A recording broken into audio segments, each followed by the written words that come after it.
Welcome back everyone to my Let's Play of Ogre Battle, March of the Black Queen. And last time we liberated the Shrine of Shangrila from the clutches of the Empire. So now we're going to head back and talk with the people, the cities and the temples that we liberated in the area. And these people should be extremely happy because by liberating them, we foiled the Empire's plan to drop it onto Zenobia Castle. I don't like most people down below, but you guys are different. Good luck. Well, thank you. Also, in liberating this area, we also recruited Debonair. He was one of the 4 Devas. We fought him at Zenobia. He went back to talk with Endora. May the gods help you along your way. And he kind of saw for himself that, Endora has changed. And he was imprisoned and tortured by Endora's son, Gars, who was the boss of this area. And, well, he joined our cause. He would not have joined our cause if we did not recruit Norn back in Diaspola. Norn is the shaman who is Debonair's wife. May the gods help you along your way. So, afterwards, he saw that she was with us, so he decided to join us too. So, he realized that Orpheus was speaking the truth when he said that, hey, the Empire's kind of changed, so.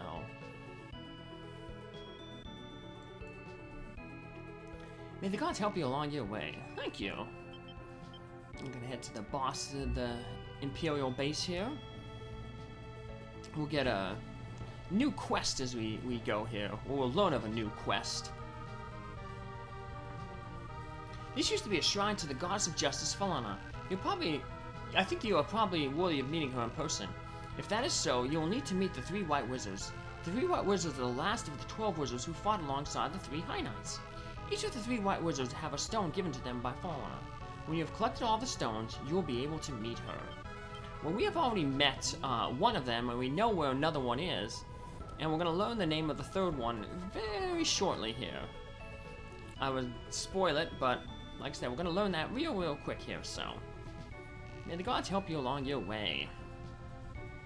In one of the next cities, we'll learn all of the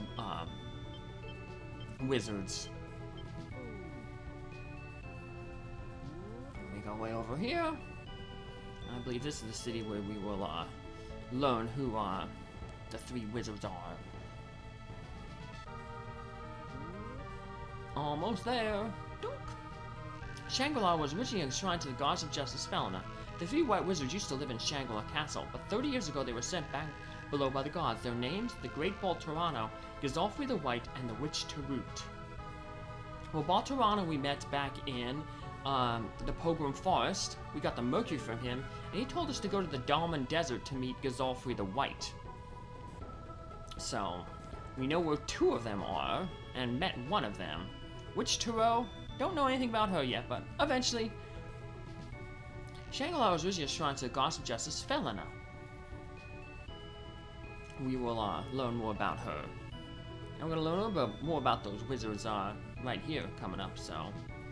The shrine held many valuable treasures, but in all of the warfare they were lost. They stated the Gem of Down, the Olden Orb, and the Gem of Truth have been passed. And those are the 3 stones that each of the wizards will have. So, on since the time of the Ogre Battle, I wonder where they could be right now. Well, I just spoiled it. They are in the hands of those 3 wizards. Now, Baltorano did not give us one of the stones. He gave us Mercury, but that's apparently going to get us in good graces with Gazalfri, so. And we just learned about the twin bosses of Fort Alamut, Polydeuces and Castor, who apparently aren't very smart, but have a lot of brawn, what they lack in brains. And apparently they can fight and pack a punch. The 3 High Knights? No, I don't think they are here. Maybe they're on another island. Well, we found 2 of them. So, alright. Let's head back to the map. And we're going to head to the Kalbi Peninsula down there. We skipped that area a while ago, even though it was a long time ago that it was opened up. So it's going to be fairly easy because the enemies are going to be very under-leveled compared to our characters. The enemies are going to be between levels 11 through 13. And the boss will be level 15, so we're extremely overpowered for this. So what I'm going to do is I'm going to basically just be using evil units here, because remember, when you defeat enemies that are weaker than you, you lose alignment, especially if they're much weaker than you. Well, our evil units don't necessarily have to worry about alignment. So actually, some of our good units don't necessarily have to worry about alignment either, because they've already maxed out their progression. But still, we're going to keep our good units good, our bad units bad, so might as well make them just more evil. So we don't need too many units in this battle, because like I said, we should be able to curb stomp most of the enemies. The reason we held off on this for so long is because the leader of this area is another one of the Devas, Deva Figaro, and the Deva Debonair, he has some special dialogue with his former Devon friend, Figaro, so we wanted to wait until we got Debonair so we can get that special dialogue with Figaro. And because of that special dialogue, we will also get Figaro's sword. So when we defeat him, I'm gonna head up this way, and hey, look, we found a chaos gate. All right. And we're going to head over this way here to liberate some more towns. And our characters are gonna keep moving down to the south here. So, pretty standard enemies. Going to be heading up from the south west to the northeast. So, all the fighting is going to be mainly there in the center area. Luckily, we have a bunch of towns there and temples that we can, heal up in. So, not that we shouldn't need too much healing. Oh, by the way, that Chaos Gate, that leads to Organa, where we got Shangrila of Ice. But, like I said, we already got her, so it already opened up that floating island, so... You guys can see, we're not taking too much damage here, and we're doing a lot of damage on them, so... Most of these battles should be, one round and done. So, we're gonna see the destructive power of our liches here in action. Hopefully get our nymphs there up to their final form, the sylphs. So they can use their white magic missile attacks. And we got some undead here. I think our things, yep, I gave the undead there, I'm not the undead, the lycanthropes, white magic weapons, so... But unfortunately that one undead is in the back row, so we won't be able to defeat him, so... Donk, not good. But the other ones we should be able to knock out, so... Alright, well it's a good thing we did knock out that Eagle Man, so... now they'll come back and we can defeat them next time again, so... Putting the Lich in the front row. The Lich has Cold Eye in the front row attack. That's another white magic, actually. So just in case, because our lycanthropes of the day only have one attack, so just to be safe, we'll put the Lich in the front row so he can help take out that undead. And the Eagle Man has such low hit points that he'll be able to be taken out by our fighters. You see, because we're so over-leveled, and they're so under-leveled compared to us, that the Witch's Stun is pretty much working all the time, so... Really, the reason I'm using the nymphs, the fairies there, is these enemies shouldn't be able to do too much damage. That was the biggest problem with the nymphs in other areas. They you know, they were often targeted because they were so weak by the enemy, and they were often targeted by the enemy, and didn't necessarily have the survivability, so they're almost guaranteed to survive here, because even when they are targeted, not much damage is being done to them. So let's see if we can finish this unit off here. Look. Yeah, we didn't even need the Lich in the front, but better safe than sorry. Alright, we can throw the Lich back then into the back row where he does the best damage. He has such high reputation amongst all these evil units. No point really worrying about Orpheus having to liberate all the cities. So, our reputation is fine as it is, so not gonna hurt us to. Otherwise, it would just take way too much time to bring Orpheus down here. Wait until all these enemies are cleared. Orpheus has stuff to do up in the north. There's a few cities and stuff up there, so. We also ran into, up north there, we ran into that Chaos Gate. We also ran into a Silver Dragon neutral recruit. The other neutral recruits in this area are in the forest areas. We can get rock golems and ice giants in the mountains. So, and then the last one is the Silver Dragon, and we already ran into one of them in the mountains. All of them are level 11, so the only one we would could potentially get would be the Ice Giant. That's all that we would really need. But if we don't get one here, there's going to be neutral encounter with Ice Giants in another future map, and they'll have higher levels. So if we don't get one here, not a big deal. So, tarot card. That's, I think, alignment drop. So yeah, it won't hurt this. Yeah, it won't hurt that group at all. Rebels, please help us. The Mage Rashidi is officing Kalbi. The reason Figaro is here is not only to stop you, but also to protect Rashidi, I'm sure. But why would Rashidi come all the way out here in person? To find that Chaos Gate.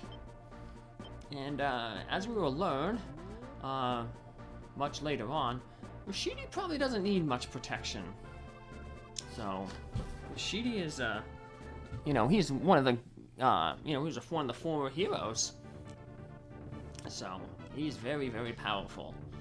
The strongest magic user in the game. Even more powerful than all liches. So,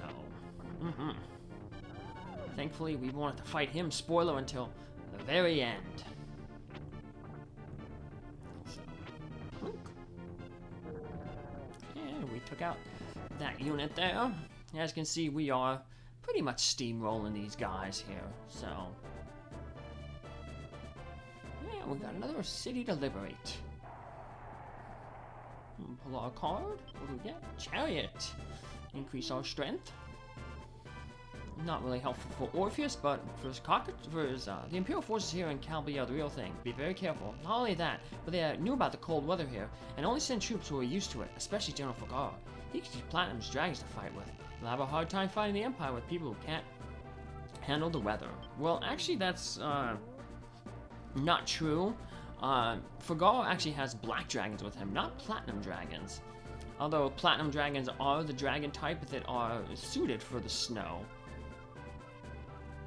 But Figaro has black dragons with him.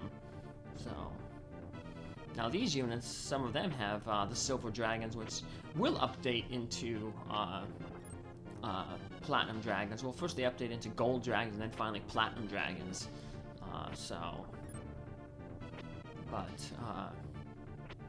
Yep. So, well, the Imperial forces are the real deal, and they probably would be tough to deal with if we attacked them back when we first got this area opened up. But, like I said, we wanted to wait to show off the dialogue, so.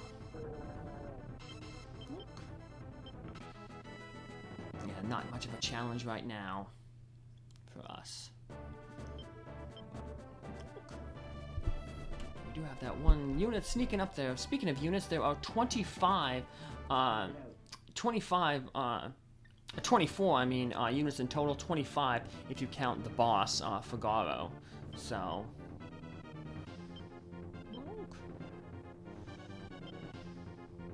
just seeing, because we're going to use a we're gonna get a bunch of tarot cards here later on. So let's see, just might as well use them up.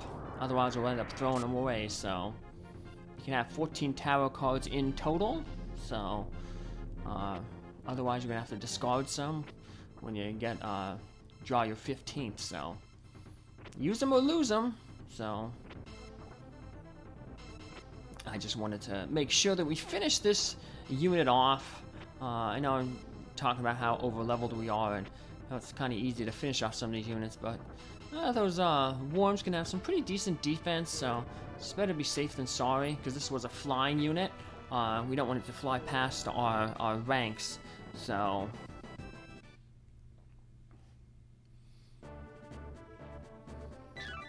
And it looks like we have 7 flying units, so looks like there are 4 that are high flying and 3 4 that are high flying and 3 that are low flying. So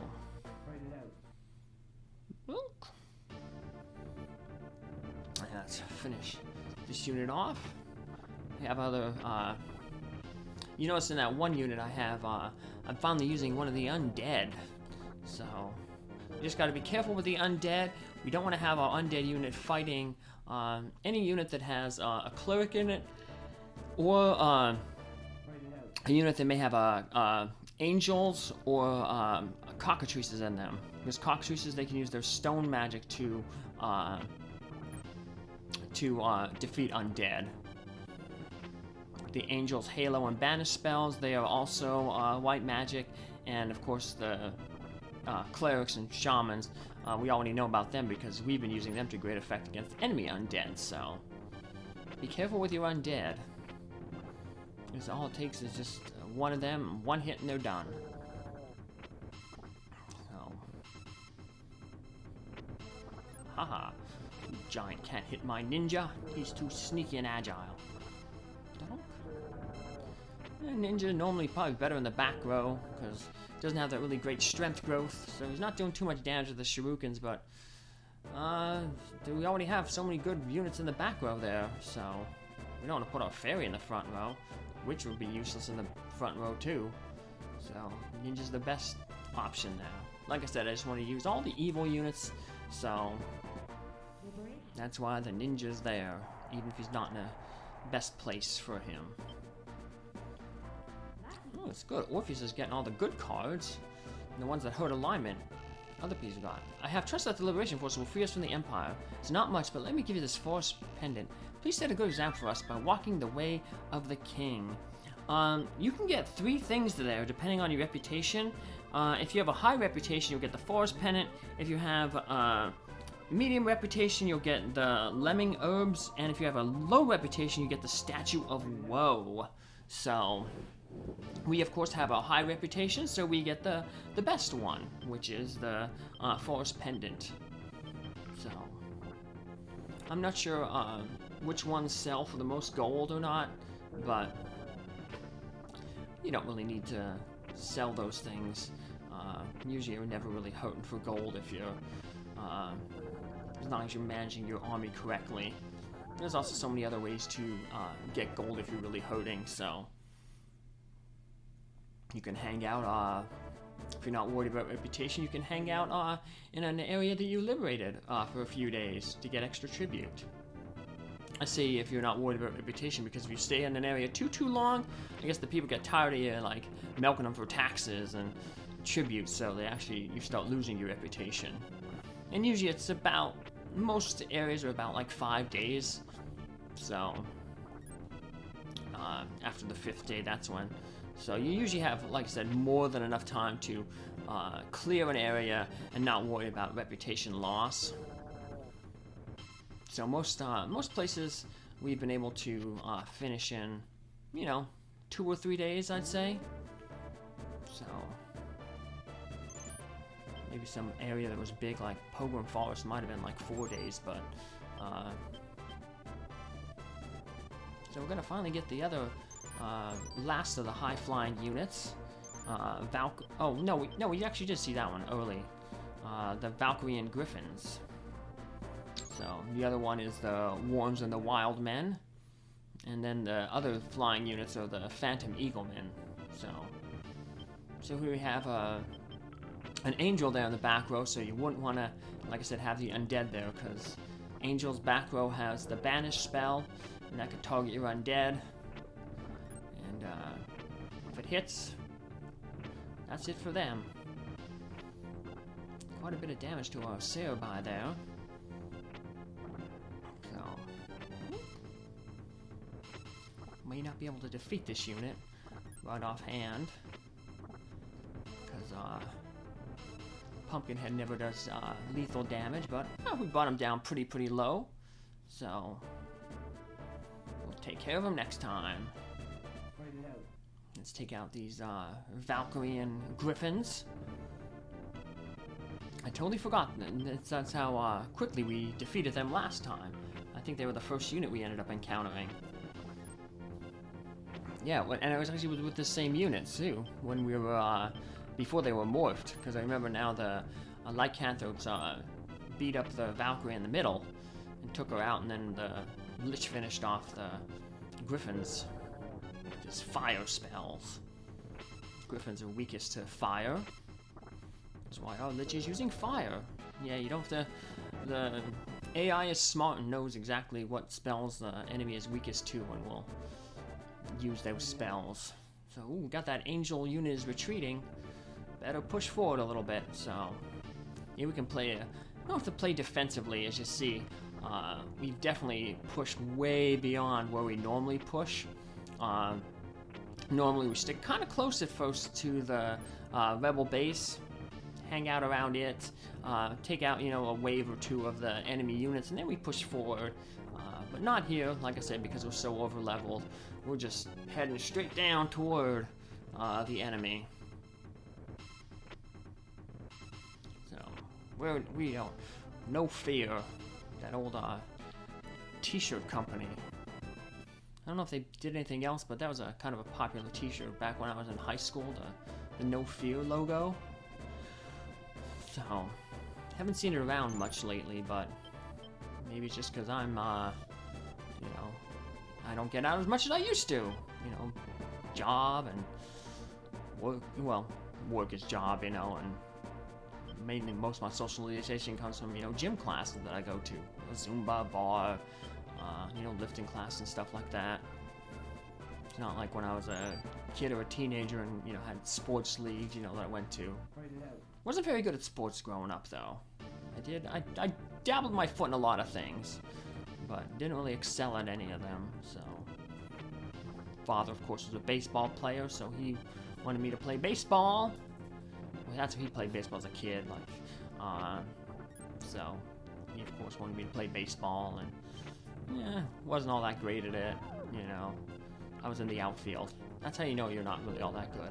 You usually put the kids who ain't that great in the outfield. And the worst ones go in right field. Because most folks don't hit that way.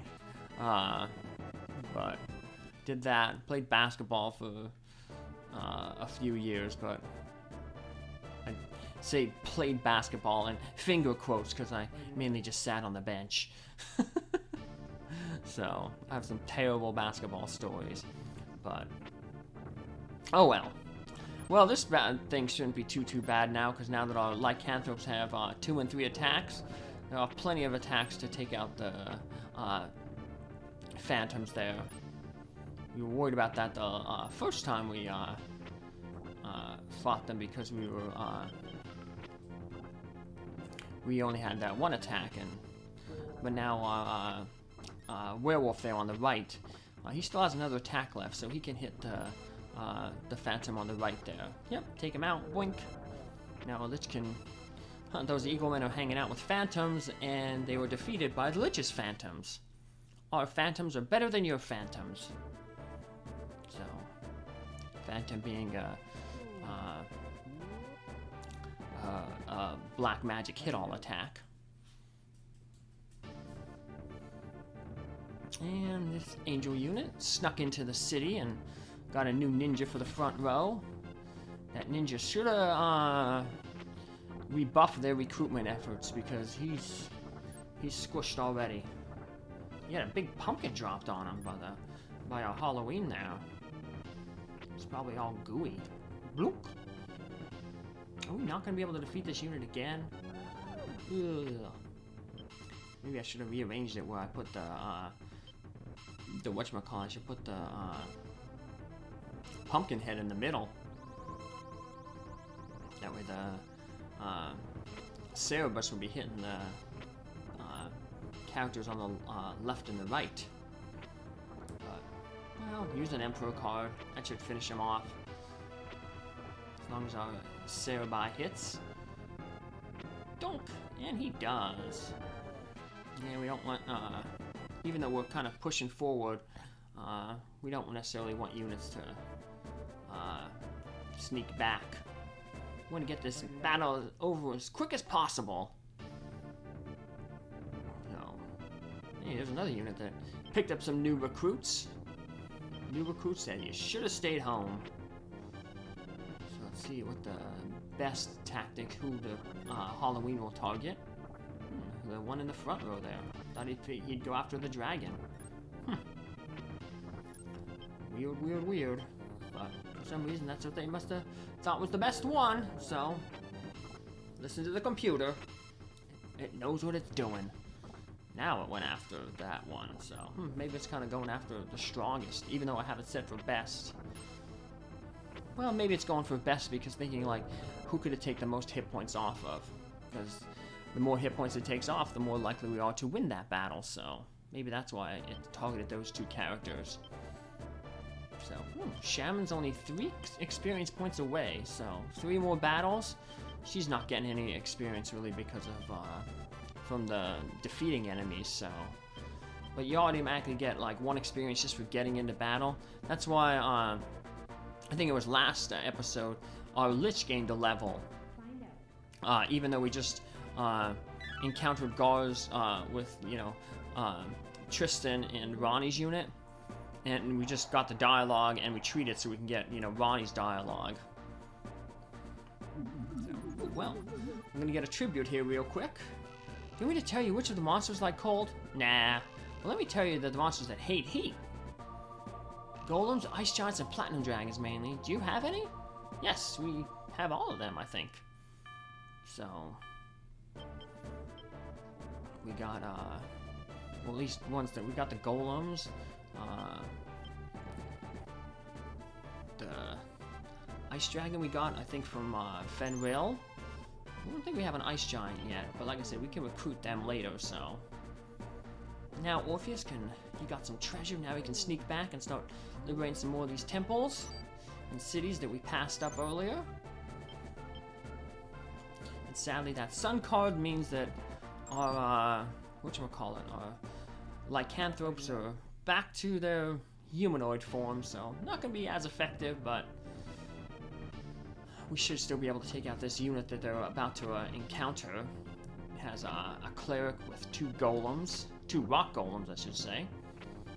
And we know that golems, no matter what type they are, get melted by magic. And they're going up against a Lich unit. They're going to be placing plenty of magic. So, oh, we got a Stone of Dragos.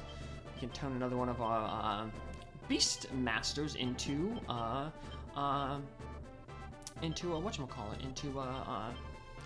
Dragoneer. Yay! Now we can turn this Shaman into a monk. Yay! And I think we should have all our monks now. So, if not, definitely in the next map we'll. Wow! Look at all those enemies over there. So, they are coming for us. But I don't think they're going to have us. They're not going to have much chance against us. Just like this unit has basically no chance against us at all. Might as well put the attack to leader, so our Lich uses the spell that does the most damage to the cleric. Because no matter what spell he uses, he's going to take out the golems easily. So, yep. Right there. Now, if we would have just attacked the golems with their weakness spell, the cleric might not have, been defeated. He would have had a 3rd spell, but we just made the battle go a little bit quicker. Well, there's another one of our Beast Masters. Maybe he'll be turned into a Dragon Master. Although he's not being very kind to their dragon right there. Nope. He's beating it down. Turns to strong tactics. That way our Phantom there in the back row. He has a Nightmare. He can target anybody. He can hit anyone. That's a single target black magic attack. Giving them all nightmares. I had a weird nightmare the other day. I'm not gonna share it because it's really weird and dumb. But speaking of nightmares, we'll continue to be a nightmare to the Imperial forces here in this area next time. Take care. Have a good day. Thanks for following along. Bye.